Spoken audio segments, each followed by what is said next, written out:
Tails family. I'm here with my friend Myrtle. Thank you, Myrtle. Myrtle is in our Super Puppy program, and one of the things that Myrtle has been struggling with is jumping up on people.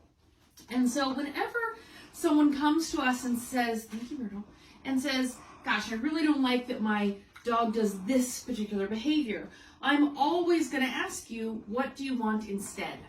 And it's really important that when we look at it that way, it's not just about making her stop jumping up, right? The behavior of jumping up, although we didn't like it very much, the behavior itself isn't wrong, right? She can jump on her agility equipment, she can jump around in the yard, she can do those things. It's just jumping on people was inappropriate. And so the way that we look at it is, instead of just telling her not to do it, which is what her family was doing, they were pushing her off, telling her down, telling her to stop doing it. They're looking at her, they're talking to her, they're touching her. That's awfully rewarding in Myrtle's mind. And so it's really important that we look at that behavior and teach an alternate behavior.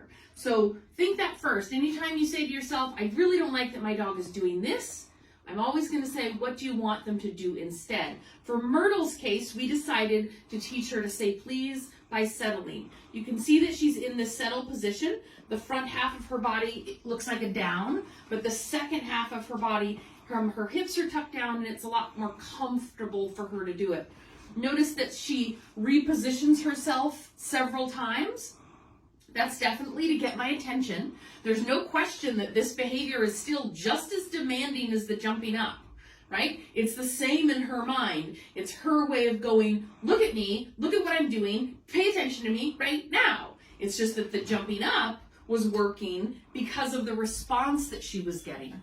So we taught her how to do the settle cue instead, and it's still just as demanding. You know, you notice that she'll get up and she'll reposition, and she'll get up and she'll reposition. So she's still saying, darn it, look at me, pay attention to what I'm doing. Which, although the behavior itself is still in the demanding family, I'll take it, right? I would much rather have a demand settle in this case than her demanding attention by jumping up. So for Myrtle, that's what we're really putting our focus on. Yes, Myrtle, I see you. Now, right now, you'll notice that my rate of reinforcement, my rate of reward is pretty high for her, because she has a tendency to want to jump up. She has a tendency to want to do that. So I want to let her know that by holding that cue, or repositioning herself, she does get a lot of attention from me. She's pretty food motivated, so food is her reward of choice. But we also, instill some petting and some praise and some treats and some toys and anything that's rewarding for her. So anytime your dog has a behavior you don't like, be sure to always ask yourself, what do I want instead? And teach that.